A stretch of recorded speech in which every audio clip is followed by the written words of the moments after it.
গরমকাল এসেছে, ঘাম হবে, এ তো খুব স্বাভাবিক কথা। কিন্তু ঘাম হওয়াটা একদিকে ভালো, কারণ শরীর থেকে অনেক বর্জ্য পদার্থ বেরিয়ে যায়। অতিরিক্ত ঘামটা কিন্তু আবার ভালো নয়। অতিরিক্ত ঘামে আমাদের শরীর থেকে জল, নুন বেরিয়ে যায়, ফলে শরীরটা দুর্বল হয়ে যেতে পারে, তাপমাত্রাটা কমে যেতে পারে। এই সমস্যাটাও কিন্তু দেখা দেয়। অতিরিক্ত ঘাম অনেকেরই হয়, ধরুন গরমকাল নয় তবু ঘামছে, এইটা কিন্তু একটা রোগে, বড় রকম রোগের লক্ষণ হতে পারে। আবার অনেকের দেখবেন মুখটা অত ঘামে না, হাতের তালু, পায়ের পাতা এগুলো বড্ড বেশি ঘামে। তাতে মানে এই ধরনের সমস্যাকে বলা হয় হাইপার হাইড্রোসিস।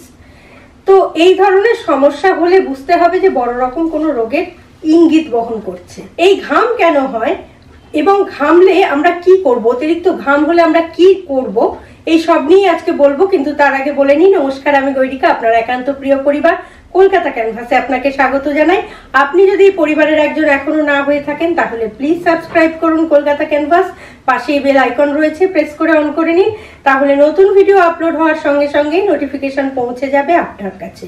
এবার বলি ঘাম কেন হয় এবং ঘাম হলে আমরা কি করব। প্রথমে বলে নিই ঘাম কেন হয়।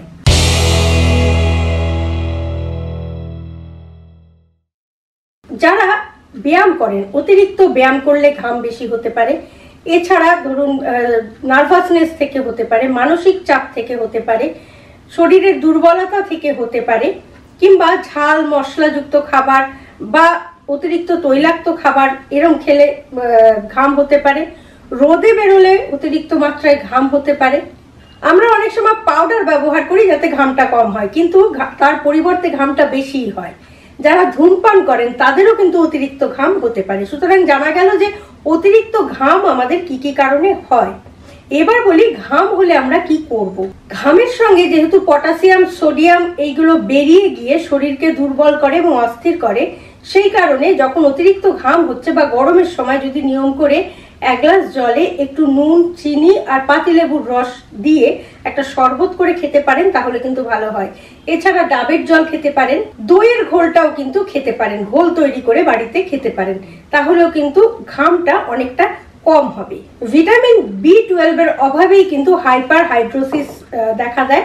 সেই কারণে ভিটামিন B কমপ্লেক্স যুক্ত খাবার খেতে হবে। আর কোল্ড ড্রিঙ্কস এর পরিবর্তে যদি ফ্রেশ ফ্রুট জুস খান কিংবা ফল খান, ভালো তাজা ফল খেতে পারেন, তাহলেও কিন্তু উপকার পাবেন। অনেক সময় থাইরয়েড হলে অতিরিক্ত ঘাম হয়, সেই কারণে যদি দেখেন যে অকারণে অতিরিক্ত ঘাম হচ্ছে তাহলে কিন্তু একটু রক্ত পরীক্ষাও করে নেবেন যে থাইরয়েডের কোনো প্রবণতা আছে কিনা।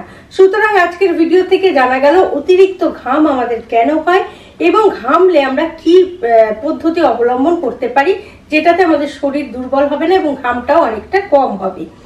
সুতরাং আজকের ভিডিওটা আশা করি এই গরমে যথেষ্ট উপকারী ভিডিও। যদি আজকের ভিডিওটা ভালো লাগে লাইক করবেন, শেয়ার করবেন, কমেন্ট বক্সে অবশ্যই কমেন্ট দেবেন। আর আপনি যদি এই পরিবারের একজন এখনো না হয়ে থাকেন তাহলে এই ধরনের নানা রকম গুরুত্বপূর্ণ তথ্য প্রতিনিয়ত জানতে প্লিজ সাবস্ক্রাইব করুন কলকাতা ক্যানভাস। পাশেই বেল আইকন রয়েছে, প্রেস করে অন করে নিন, তাহলে নতুন ভিডিও আপলোড হওয়ার সঙ্গে সঙ্গেই নোটিফিকেশন পৌঁছে যাবে আপনার কাছে। ভালো থাকুন, সুস্থ থাকুন এবং নিজেকে সুস্থ রাখতে এই গরমে অতিরিক্ত ঘামের হাত থেকে নিজেকে রক্ষা করতে অবশ্যই এই পদ্ধতিগুলো মেনে চলুন। আর সঙ্গে রাখুন, দেখতে থাকুন আপনার একান্ত নিজস্ব পরিবার, প্রিয় পরিবার কলকাতা ক্যানভাস। নমস্কার।